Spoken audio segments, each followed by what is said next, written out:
Kaixo, ni Naiara Munduate naiz, Donostiako EASO Politeknikoko irakaslea zur eta altzarigintza mintegian, eta EASO Xilotekako partaidea. Bideo honetan ikusiko duguna izango da pixka bat, egur lagin bat gure ikastetxean sartzen den momentutik, Xilotekako apaletan kokatzen dugunerainoko urratsak. Xiloteka bat egur laginen bilduma bada, xilos egurra. Liburutegi bat bilduma soil bat baino zerbait gehiago den bezala, xiloteka bat ere egur piezen bilduma soil bat baino zerbait gehiago da. Xiloteka batean egur piezek neurri estandarizatuak izaten dituzte gehienetan, baina batzutan beste neurri batzuk ere izaten dituzte, ez normalizatuak. Egur espezie batzuk bilduman izateko zailtasunagatik eta gaur egun espezie horien egur mozketa ez dagoelako baimendua. Egur pieza normalizatu ez gain, egur xaflekin ere aurki gaitezke. Hau da, egurren bortzatiak. Hauetan, egurraren beste zenbait ezaugarri ikusi daitezke. Azkunderaztunak, zuhaitzaren azkuntzan sortutako akatsak, adarren txertatzeak eta abar. Pieza guztiak bere izen botanikoaren arabera alfabetikoki ordenaturik daude apal desberdinetan, eta zenbaki bat eramango dute beraien kokapena errazte aldera.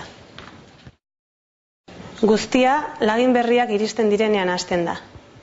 Batzutan, pieza berriak ez dira beraiek bakarrik etortzen, baizik eta egurraz elikatzea gustatzen zaien maizter batzuk ekartzen dituzte. Hauek intsektu xilofagoak dira.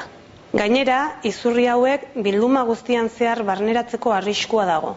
Horregatik, derrigorrezkoa da lagin berriak kuarentenan jartzea. Badakigu, intsektu hauek -20°C behera ez direla bizitzen. Ondorioz, izozkailuan sartzen ditugu laginak 7 egunez. Behin kuarentenera igaro ondoren, egurra izozkailutik ateratzen dugu eta behatua izateko prest daukagu. Fase honetarako zur eta altzarigintza familiako ikasleen parte hartzea daukagu.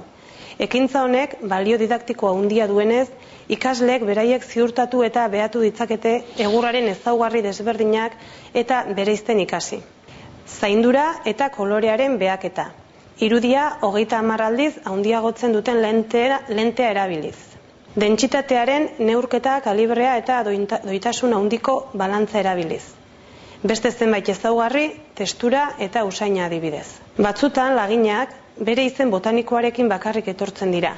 Honek ikerketa lan txiki bat egitera behartzen gaitu. Bibliografia bera eta batipait interneta dira gure lan tresnarik erabilienak lan honetarako. Izen arrunta gehienetan bat baino gehiago izaten da, bere jatorriko herrialdearen arabera. Behin izena identifikatu ondoren, piezan bertan grabatzeari ekiten diogu.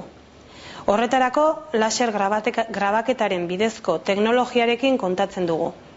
Makina honek, laser uinen bitartez, egurra eta beste material batzuk moztu eta grabatu egiten ditu. Nahikoa da horretarako, datuak ordenagailu programa batean sartzea eta pieza bere lekuan kokatzea, makinak bere lana egiten hasteko.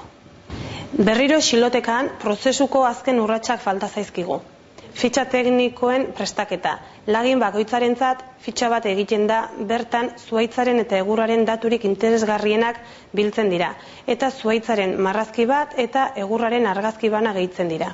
Barra kodearen bidezko identifikazioa. Egiaztapena laser irakurlearekin. Zerrenda orokorrera lagina gehitzea. Azkenik, pieza dogokien lekuan ipiniko dugu xilotekan. Kokapen hau lagin berriak sartzearekin bakarrik aldatu daitezke. Baina gure lana ez da hemen amaitzen. Naiz eta EASO Xilotekan dagoeneko 1100 espezie desberdinekin kontatzen dugun, beti gutxi dutela iruditzen zaigu. Beraz, lanik gogorrena, baina era berean pizgarriena falta zaigu. Hau da, egur berriak topatzearena. Txango liburu bat sortu dugu bilduman interesatuta inguratzen diren pertsona guztiek sinatu eta iruzkin bat idatzi dezaten. Xiloteka bat sortzea ez da inolako lan monumentala. Ez da zaila ez sortzea, ez mantentzea ere. Baina jarraipena handia eskatzen duen lan bada. Gainera, lan aberatsa eta atsegin handikoa da. Bukaerari gabeko lan bada, beti topatuko bai dira pieza berriak. Laburtuz, hauek izango lirateke urratsi garrantzitsuenak. Egur lagin berriak jasotzea, 40 aldian jartzea, egurraren ezaugarriak ziurtatzea, dentsitatearen kalkuloa, 30 aldiz handiagoa ikusten den lenten bidez, zaindura eta kolorearen behaketa, izen arruntaren topaketa. laser teknologiaren bidez izen botanikoa eta arrunta grabatzea, azkeneko urratsak, fitxa teknikoan gauzatzea, kode barraren bidezko identifikazioa, laser irakurlearen bidez ziurtapena, lagin berriak topatzea. Bukaerako kokapena xilotekan, lagin berriak topatzea eta txango liburua.